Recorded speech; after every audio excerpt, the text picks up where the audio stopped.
Welcome to Toni Unleashed, the podcast where we unleash the truth about all things pets. Our research and anecdotal evidence matched with pet expert interviews will help you help your pet thrive. We are here to answer questions, divulge information, and spread awareness about what's really going on in the world of pets. I am your co-host, Emily Taylor, pet nutrition enthusiast. And I'm Toni Shalaski, owner of Healthy Pet Products with 3 locations in the Pittsburgh, Pennsylvania area, and recently expanded to Port Charlotte, Florida. Welcome to the show. Hey, and welcome back to another episode of Toni Unleashed, the podcast. Today, we are finally doing it. We're talking about raw food. We've talked about raw food here and there intermittently, but have not really gotten very deep into it. We felt like it was really important to make sure that our listeners trusted us and didn't think we were pushing an agenda and only believe in raw food and that there is only one right way to feed their animals. So talking about raw food and feeding can be overwhelming and a very controversial topic. In the next 3 episodes, at least, we are going to talk about taking a different approach to understand what raw food actually is, what options are out there, concerns of bacteria, cost, benefits. We're going to talk about everything. It's important for us to create a space and experience with our listeners that are thoughtful and inclusive. By no means are we here trying to alienate anyone that feeds a kibble diet. Truthfully, we are just really passionate about talking about dog food and cat food and educating the public on what your options really are. So with all of that being said, Em? Yeah, let's dive into it. I'm really excited to be talking about raw. It's been a long time coming, but I'm really glad that we waited to really discuss this topic. I feel like it was really important that we didn't lead with this because I think it's something that people are intimidated by and a little bit nervous about. The next couple episodes, like you said, that are coming up, we'll have talking about raw, which will include a certified dog nutritionist, a vet, and a raw dog food company. There will also be a topic about the different ways that companies will lightly process their raw food to kill off any sort of like bacteria or what people are a little bit nervous about. Yep. Because bacteria is one of the biggest concerns our customers have when it comes to the topic of raw feeding. So we'll definitely cover that among other concerns and issues. But, I don't want to get ahead of ourselves here because I'm already getting ahead of it. So let's just talk about the basics. Let's just start from the basics of what raw food is. So Toni, talk to us about just the basics, what it is, your history with raw feeding, and we'll go from there. Okay. Love it. So I think that it's important to note. So I found out about raw feeding by chance, and it was one of those right place at the right time, aha moment kind of things. And I literally was walking into a grooming shop by myself. I didn't have a dog or anything with me. I was just walking in to see what they had and see what their services were. And as I walked in, I witnessed behind the counter and the little fencing area that the groomer was handing her dogs, which were collies, raw chicken legs. And I was shocked. I truly was shocked. So I literally, because I'm not very shy, I literally said to her, "What are you doing? You cannot feed raw chicken legs to your dogs. That's going to kill your dog. The bones are going to shard. The meat is full of bacteria. It's going to kill your dog." And she said, "No, it's not. This is how I feed my dogs all the time and always have." And we got to talking and she said, I have a couple books to recommend. And one of them was Dr. Ian Billinghurst's. Yes. So he is kind of the spearhead. He's kind of the pioneer. The pioneer for this new way of feeding. And he's an Australian vet. And he wrote this book, Give Your Dog a Bone. And I immediately went out and got it. But honestly, even while I was in the grooming shop, it was like a light bulb went off in my head. Like it made total sense that this is what dogs would naturally eat and cats. So I got the book and read it and like overnight. And the next day, my dog at the time, that was Meg, was eating Purina One. And she was adopted from a shelter in Pittsburgh, and that's what they were feeding there. So I just continued to feed her Purina One, the little triangular little kibbles, and thought I was doing the right thing. And the next day we went to raw food, cold turkey. And I did go to a local store. They had a freezer with some raw food in it. It was Instinct. So I started with that. And then I got a couple more. I think I got another book and did a combination of making it myself.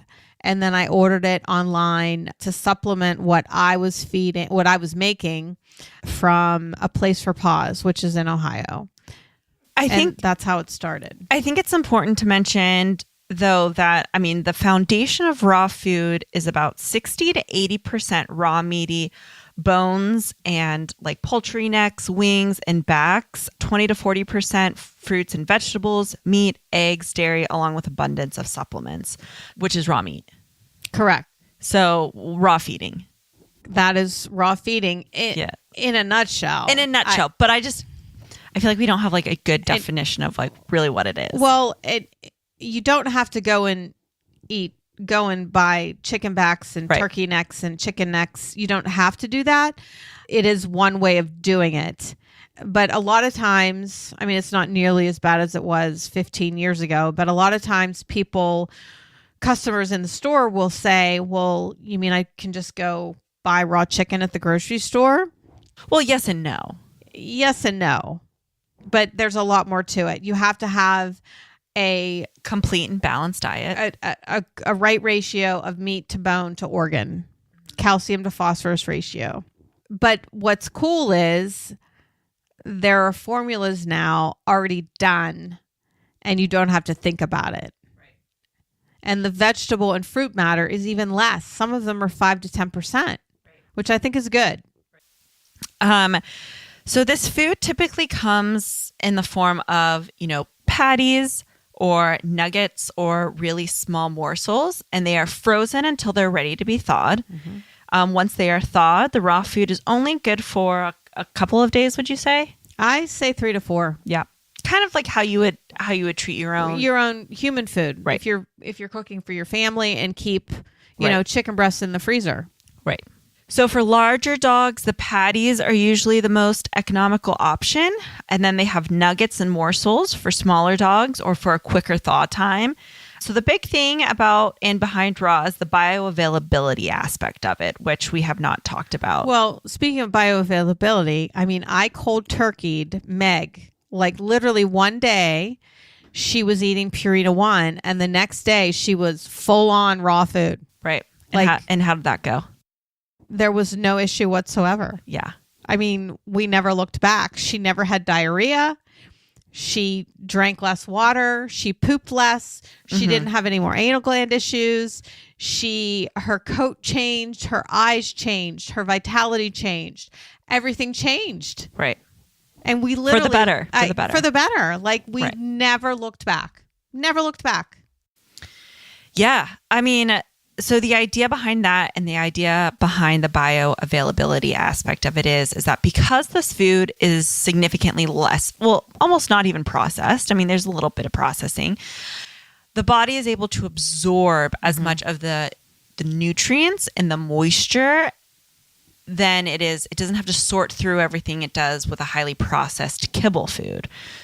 So the body's absorbing all of it, which means that it doesn't have to eliminate as much because it's using what you're feeding it as the source of energy and fuel and nutrition and vitamins and minerals to strengthen the body internally. Sure. And when you talk about bacteria, their digestive systems are way shorter than ours. So they get food in quickly and out quickly. And that really is a big reason how they can manage any bacteria. Plus, their digestive acids are way, way, way stronger than ours. Right. So if there is something with bacteria, they can manage it. I mean, I literally have seen Meg bury raw bones. 2 weeks later, dig them up, eat them, and she wouldn't get sick. Mm-hmm. She truly wouldn't get sick. Yeah. I mean...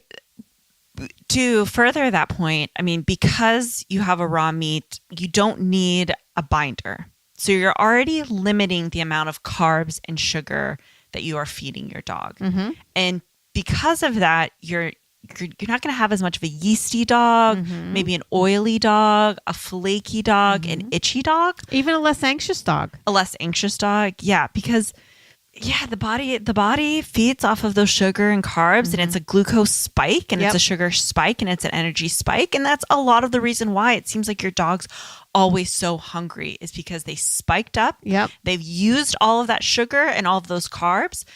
The thing is about dogs too is they burn fat before they burn carbs. Correct. And for humans, we will burn carbs before we burn fats as well. So when you think about that and the digestibility aspect of it and how the body is working, it puts things into perspective. Well, with the whole starch load and spiking the insulin and then the insulin dropping, and that automatically triggers hunger. On top of that, behaviorally, they are opportunistic eaters. And what that means is anytime there's food available, they're going to eat it because they might go days without food. Right. So those two things are strikes against them if kibble fed and if their pet parent is feeding into all of that. Right. So it's like a double whammy. Right.